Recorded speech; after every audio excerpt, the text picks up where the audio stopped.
The movie opens by showing a girl who is looking for her mother.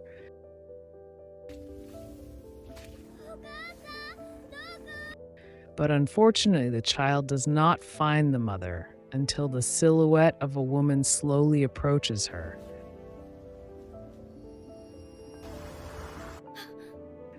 The scene switches to show a high school girl named Suzume Iwato, who lives in a small village with her aunt, Tamaki Iwato. Since the death of her mother, Aunt Tamaki officially became a foster parent for Suzume.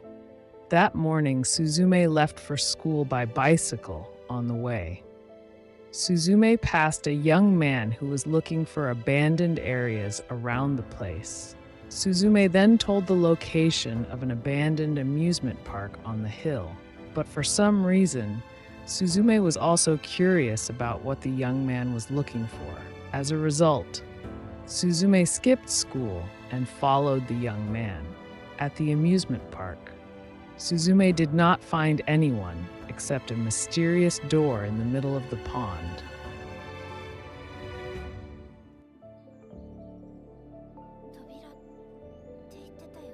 Slowly, Suzume approached the door and opened it, and it turned out that behind the door there was a very beautiful view. But strangely, Suzume could not enter the place, even though she tried many times. Suzume found a stone statue in the shape of a cat, and how surprised Suzume was when the stone statue turned into a living white cat. Because she felt something strange, Suzume finally ran away and returned to school. During recess, Suzume saw black smoke coming from the place she had previously visited. Strangely, the black smoke could only be seen by Suzume. At the same time, the students received an earthquake warning alarm. Suzume, who was worried, finally returned to the hill to check what was really happening. Apparently, the black smoke came from the door she had previously opened. Suzume saw the young man who was trying to close the door.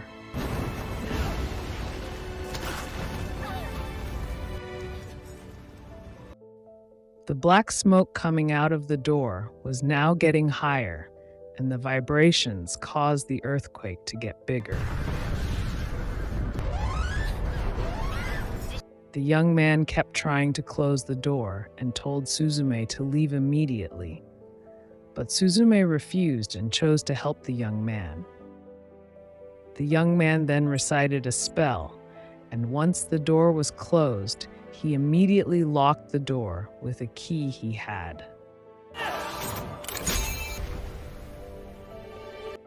After the door was closed, the black smoke finally disappeared, and then the young man introduced himself as Suta Munakata. Suta explained that the door was a portal, and the black smoke that came out was a worm that could destroy the world, according to the family lineage. Suta was assigned the task of closing every door in abandoned places to prevent a major disaster.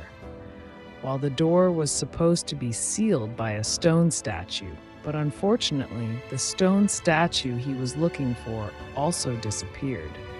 Suzume then took Suta home to treat his wounds. While waiting, Suta's attention was drawn to a small chair that was missing a leg. The chair was a birthday present for Suzume made by his mother.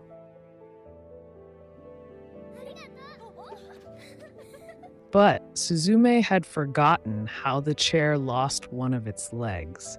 Soon, the previous white cat suddenly came and greeted Suzume and turned Suta into the chair that was there.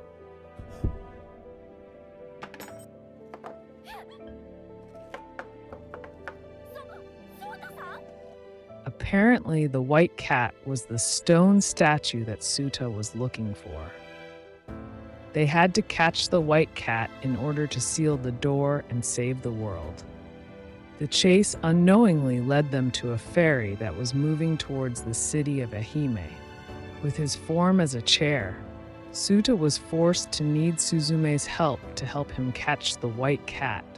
After all, only the white cat could restore Suta's form and seal all the doors. Long story short, Suta and Suzume finally arrived in the city of Ehime. There they saw the post of the locals who named the white cat as Dyen. Many people captured photos of Dyen in various places so that Suzume and Sota could use the photos as clues to find Dyen. In the latest post, Dyen was seen in an orange grove.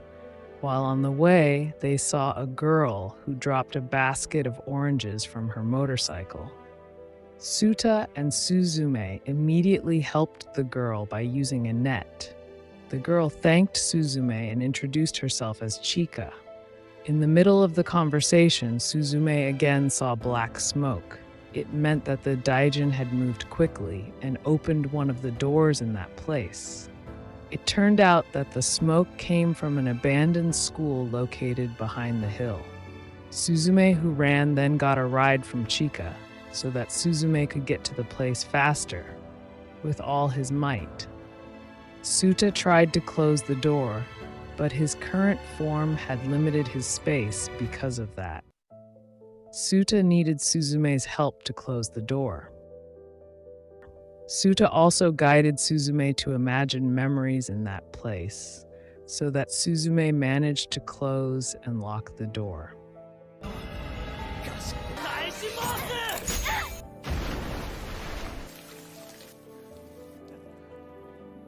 The Dyen then approached them and said that he would open the other doors. That night, Suzume and Sota ended up staying at Chika's house. Aunt Tamaki had contacted Suzume and was worried because she was not coming home. Suzume was forced to be honest with her aunt, and Suzume promised to come home as soon as all her business was done. The next day, Suzume and Suta said goodbye to Chika and her family because they had to look for the Dyen, who was now seen on the bridge to Kobe. Unfortunately, Suzume and Sota had trouble finding a ride, and the next bus would arrive in 6 hours.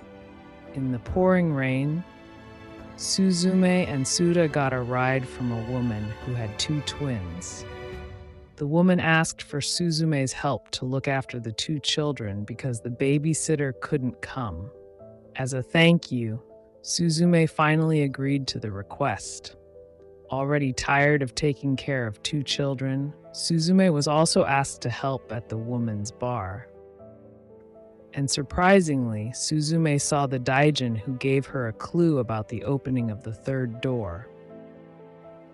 This time, the door came from an abandoned amusement park, precisely at one of the doors of the Ferris wheel. Now Suzume and Suta divided the duties. Suzume was in charge of closing the door, while Suta was going after Dyen to turn Dyen back into a stone statue.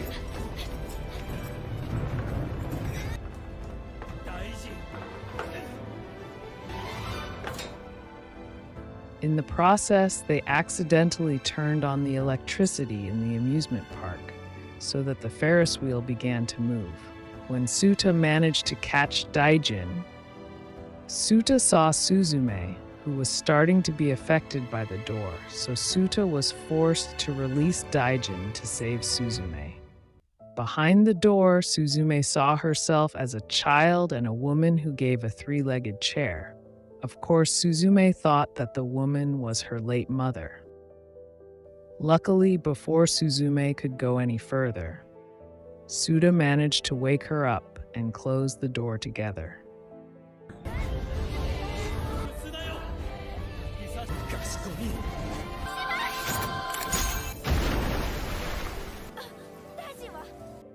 Suzume then told Suta what she had seen earlier. Suta explained that the place behind the door was called the Ever After, or the Afterlife. It was where the souls rested, and that was where the worm came from. Their conversation continued to more personal things. Suta told that he was actually a teacher student. Besides being a teacher, Suta also had a hereditary responsibility as a closer's. So once that task was completed, then Suta could continue his normal life. While sleeping, Suta felt his body sinking in a very deep ocean. Suddenly, Suta sat on a chair right in front of a door. Slowly, his whole body began to harden and made him unable to move, until when Suzume opened the door and called him. Then Suta finally woke up. In the next destination, Suta and Suzume will go to Tokyo, where Dyen is currently. Before that, they took the time to stop by Suta's apartment to see a book containing information about worms. In the book, it was written that there were 2 stone keys that could seal the door, namely the West Stone Key and the East Stone Key. And one of the stone keys is Dyen. To find out more information, they have to see Sota's grandfather, who is currently lying in the hospital. Not long after, Sota's college friend named Tomoya suddenly arrived. Tomoya was looking for Sota because he had disappeared and missed the final exam to become a teacher. Hearing this made Suzume feel guilty because she thought all this happened because of her. They were both surprised by an earthquake warning alarm, and there Suzume saw the next door had opened. So Suzume and Shota rushed to the place. Unfortunately, this time, the door was in a train tunnel, so it was very difficult for them to close the door because the worm's body was almost completely out. Suta and Suzume were desperate to go down to stop the worm body that came out. Slowly began to cover the entire city, and if it was not stopped immediately, then thousands of lives would become victims. Then the Dyen appeared and said that Suta was the new stone key. It turned out that what Suta had seen all this time was a clue that his body was slowly turning into a stone key, and Suta was destined to stop everything. Unable to accept the harsh reality, Suzume continued to wake Sota up, but it was too late. Now everything is in Suzume's choice. Was she willing to sacrifice Suta to save thousands of other lives? And of course, with feelings of sadness and anger, Suzume finally stuck Suta in the worm's body, and the great disaster was stopped when Suzume fell. Dyen turned Suzume's body into a large one to protect Suzume. When she realized she saw the ever-after door with Suta inside, she tried to enter but always failed. As a result, she was forced to close the door and lock it immediately.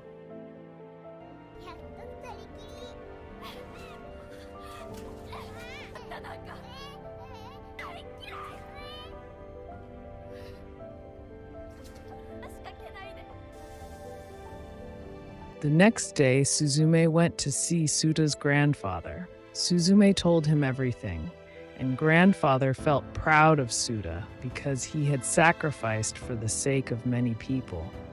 But Suzume still could not accept all that, so Suzume asked how to go to the ever after so that Suzume could save Suta. Suta's grandfather, of course, forbade her because it would be a waste of Suta's struggle, but because she continued to insist, Suta's grandfather finally told her to find the first door that Suta had entered when she was a child. Suta finally remembered the dream when she was a child who opened a door to find her mother. After Suzume left, a black cat came to Suta's grandfather. The black cat turned out to be the key to the Tokyo stone named Sadaijin that had been uprooted. Suta's grandfather asked Sadaijin to follow Suzume and help her.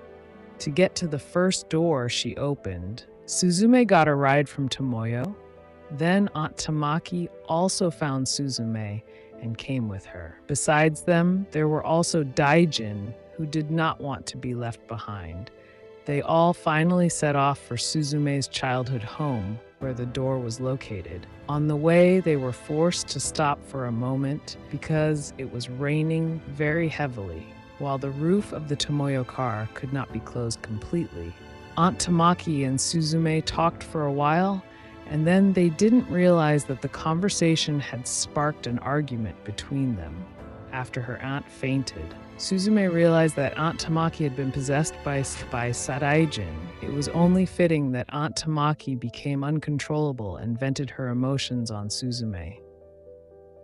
After that, the trip resumed, but now there were additional personnel, namely Sadaijin. On the way, Tomoyo was surprised to hear that Sadaijin could talk. So the car went out of control and crashed.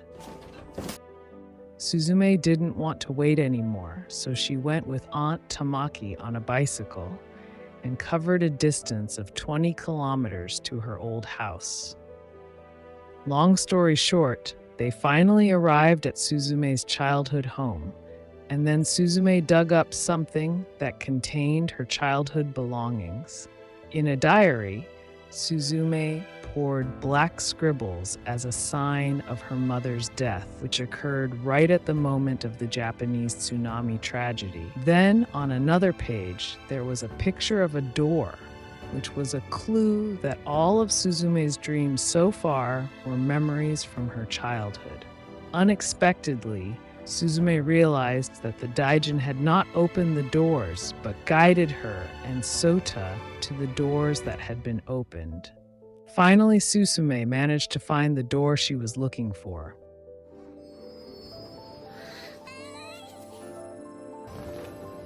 Suzume, Daijin, and Sadaijin finally entered the ever after. The place looked terrible because it was controlled by worms. Sadaijin then turned himself into a giant form and fought against the worms. In the midst of that situation, Suzume ran as hard as she could to save Suta.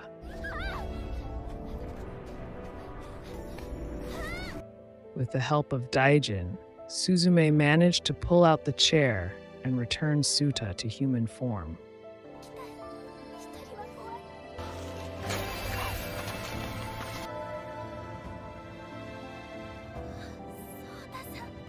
The incident also finally changed Daijin back to stone key form, while Sadaijin, who was unable to fight the worm, also returned to his stone key form. So now it was Suzume and Suta's job to stick both stone keys into the worm's body so that the worm could be defeated.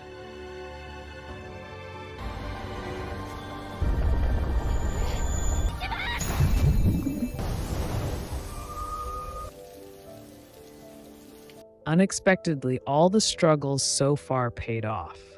Suzume and Suta managed to restore life in the ever after. Suzume saw her little self not far from there. Finally, Suzume realized it turned out that the person who gave the three-legged chair was herself.